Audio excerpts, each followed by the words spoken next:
Hello everybody, it's Justin again, and today we're going to show you how to install our limit strap kit on a Polaris RZR equipped with either Walker Evans shocks or Fox shocks.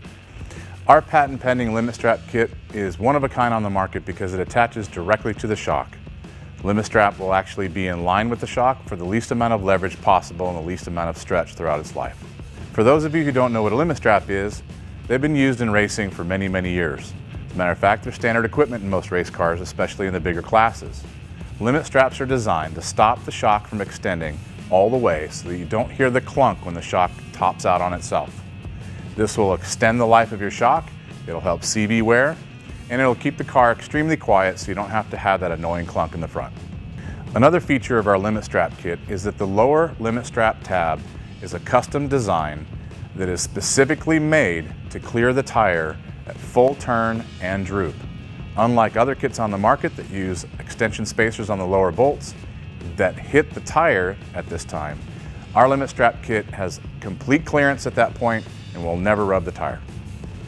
Installation of this kit is extremely easy, so follow me over to the bench and we'll look at a complete kit laid out for you. So here on the bench you see a complete limit strap kit laid out for you. We always recommend that you lay all the parts out in advance so that you can make sure that number one, that you have everything you need, and number two, that you can do everything in order.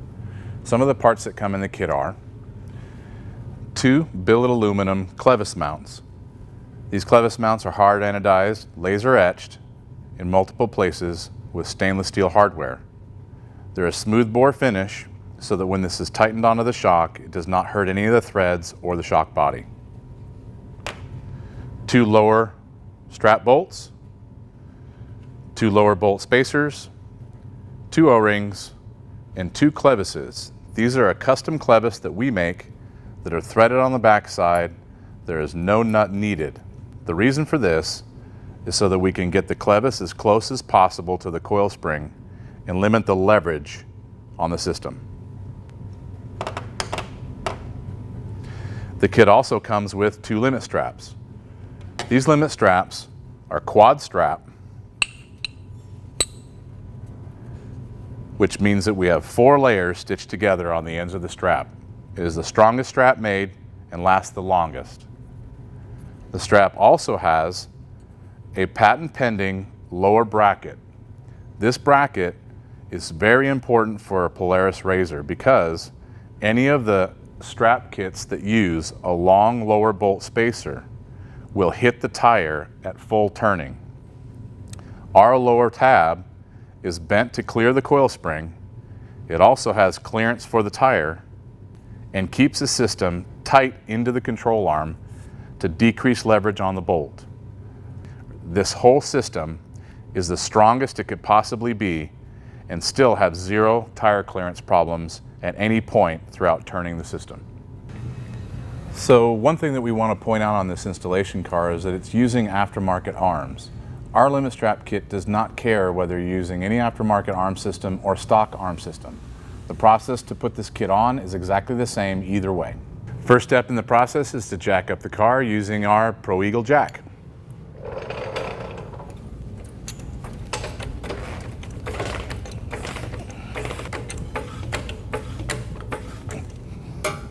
Next, remove the lower shock bolts first by using 15mm wrench and socket.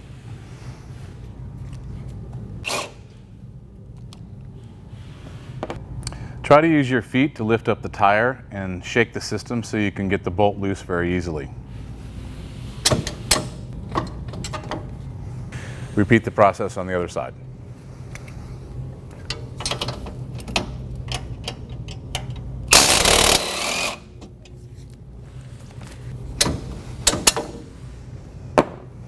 Now loosen and remove the upper shock bolts with 15mm wrench and socket.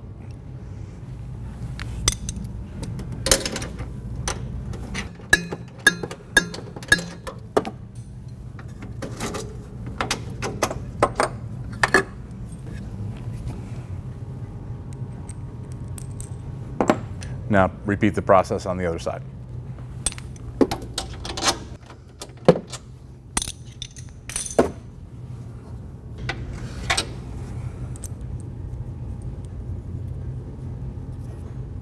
Now you can go ahead and remove one of the shocks from the car and take it to the workbench where we're going to install the clevis and bracketry.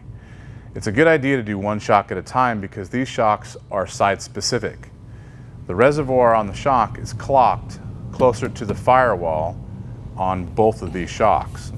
So go ahead and remove the driver's side shock and take it to the workbench.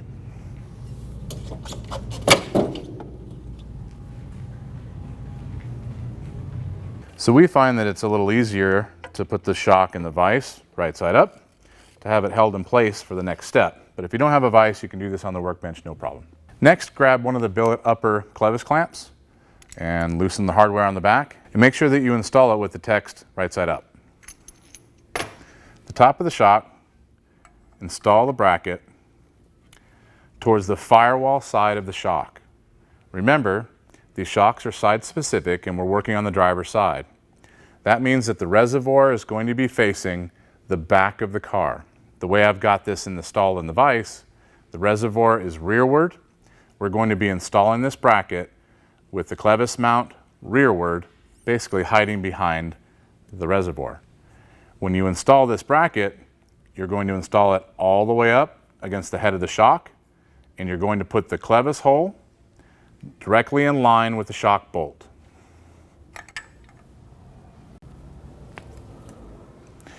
Now you can put the back of the bracket on and tighten up the stainless hardware.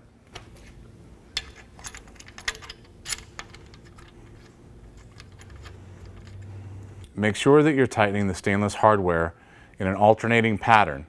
This is a clamp that should be tightened nice and even.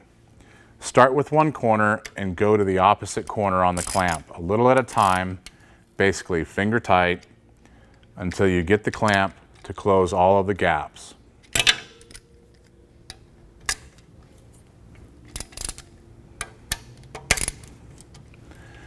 Now, if you have a Fox shock on your car, the process is exactly the same. The clamp, though, is a larger diameter hole to fit the 2.5-inch shock. You're going to install the clamps in exactly the same place, lined up with the bolt hole.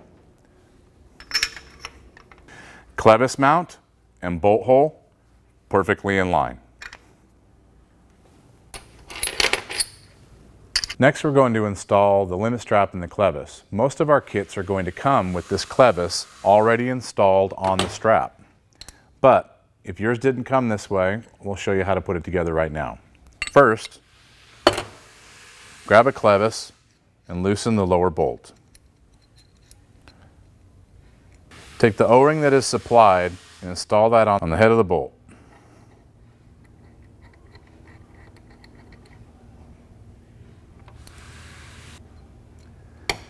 Now, grab the limit strap with the smooth side on the back of the clevis facing the back side of the strap opposite of our logo. This side, install the strap, keeping the O-ring in place by pulling the bolt back slightly and tucking the strap in.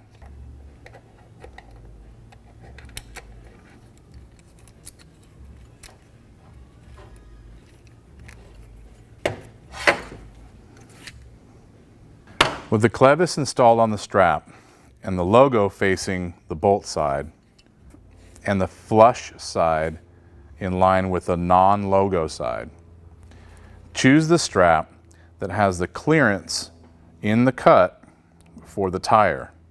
Since this is the driver's side shock and we're going to be mounting this on the rear of the shock, in this position, this is the clearance portion of the lower bracket for the tire, and this is the correct strap for the driver's side. Remove the upper jam nut.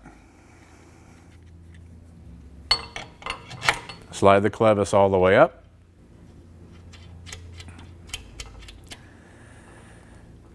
Install it with 1 or 2 threads showing on the top of the clevis to the top nut. Next, we're going to tighten the clevis with 2 3/4-inch wrenches. But before you do, make sure that you tighten this clevis with the clevis in line with the shock and not kicked at an angle. Make sure you hold it flat as you tighten both jam nuts.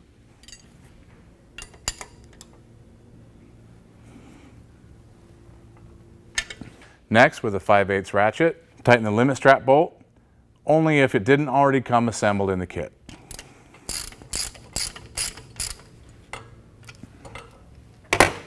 Now the shock's ready to go back on the car.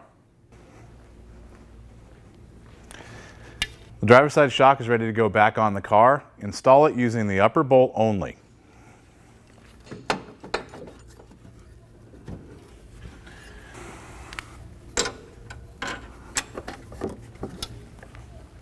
Now you can remove the passenger side, go to the vise, and repeat all of the steps mounting the upper clevis mount and strap onto the shock.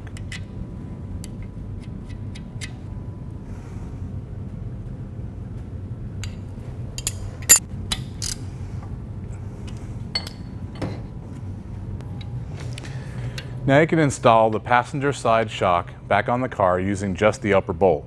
Make sure that you have the limit strap to the rear and the reservoir clock towards the firewall.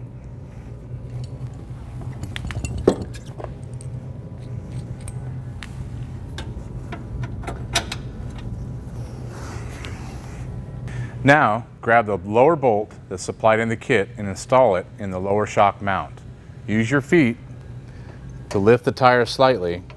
It'll make it a lot easier to line up the bolt.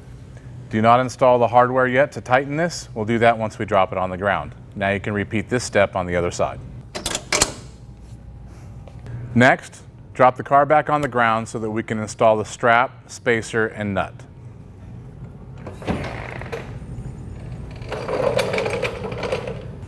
With the car back on the ground, grab the 1/4 inch thick spacer supplied in the kit and the factory nut for the lower shock bolt. Install the spacer, the limit strap, and then the nut. Leave it loose. Repeat the steps on the passenger side. Make sure you install the 1/4 inch spacer first, the limit strap tab next, and the lower bolt last. Leave them loose. Next, we're going to jack the car up for the last time so that we can tighten the hardware while the strap is perfectly straight.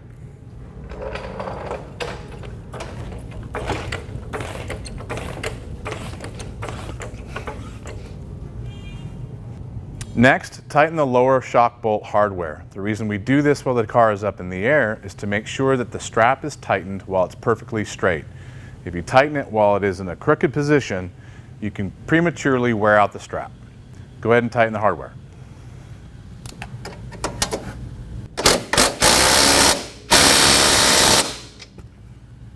Using the 15mm tools, tighten the upper shock bolt now.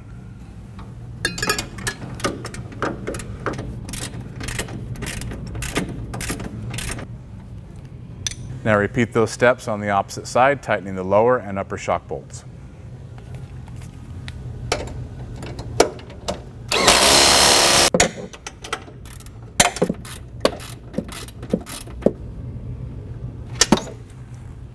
As we mentioned at the beginning of these instructions, our lower strap tab is specific for this car. It will not hit the tire. If you look at the kit installed here, we're going to turn the wheel all the way and show you how much clearance this has.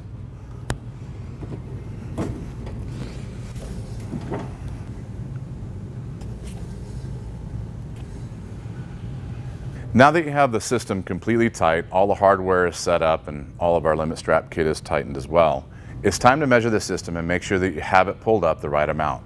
What we suggest is to hold the system up 1 inch shorter than the shock is without the strap.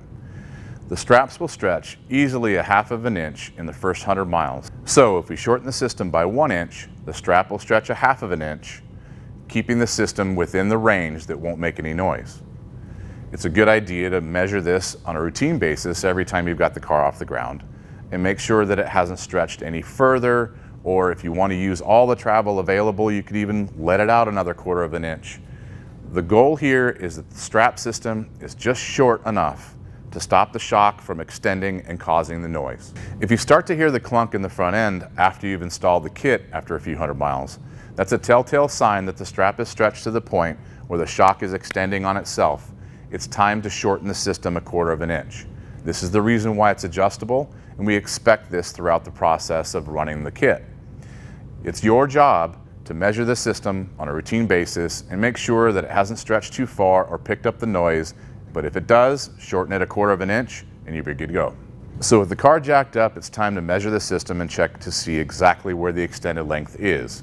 All XP and Turbo 2 4-seaters are all about a 25¼ inch extended length, hole to hole on the front shock. So that means no strap, no restrictions, 25¼ is the measurement of this shock.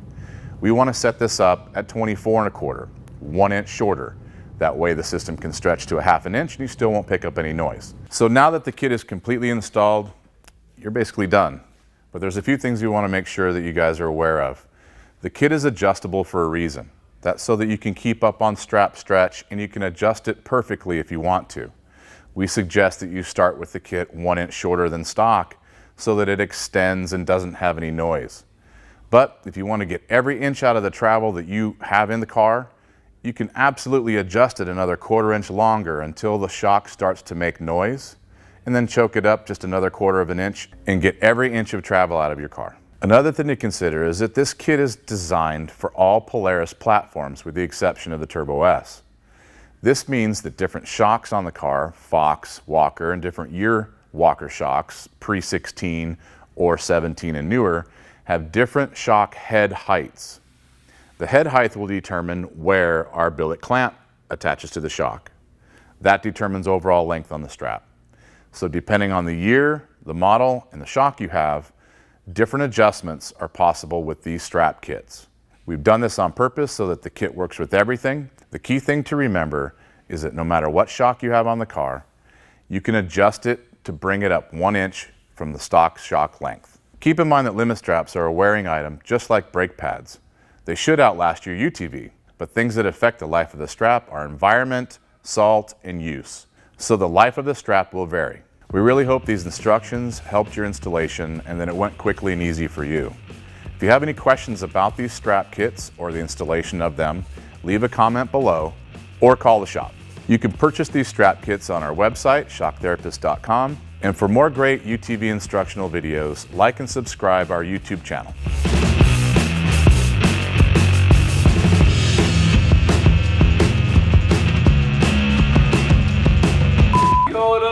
YouTube. Let's get right into the tune. Hi, I'm Justin with Shock Therapy. That video 5:30 to 11:30. Get in here, take a shower. Video. Our limit strap kit will work with either one. Just depends. Cut that out. Walker Evans or Fox shocks. Done. Baking it. Baking it. And make sure that it's going to be put in right side up with it. Next, jack the car back up so that we can tighten the straps while they're perfectly straight. As always, we use Pro Eagle jacks, and yes, I'm hawking Pro Eagle jacks. Why? Because they're badass, we use them all day, they work amazing. And if you don't use Pro Eagle jacks, then you. All right, ladies and gentlemen, this is a little test run here. We're trying to see if that little lactation mark above Justin's right nipple is noticeable on camera. Keep in mind that Nice. I know, right? Is that an accent? That was weird. Or call the shop at any time and we'll help. Or call the shop and we'll give Don't lose the flame, all right? No. Or call the shop. Or call the shop what? Or call the shop. Just leave it at that. Or call the shop. Right.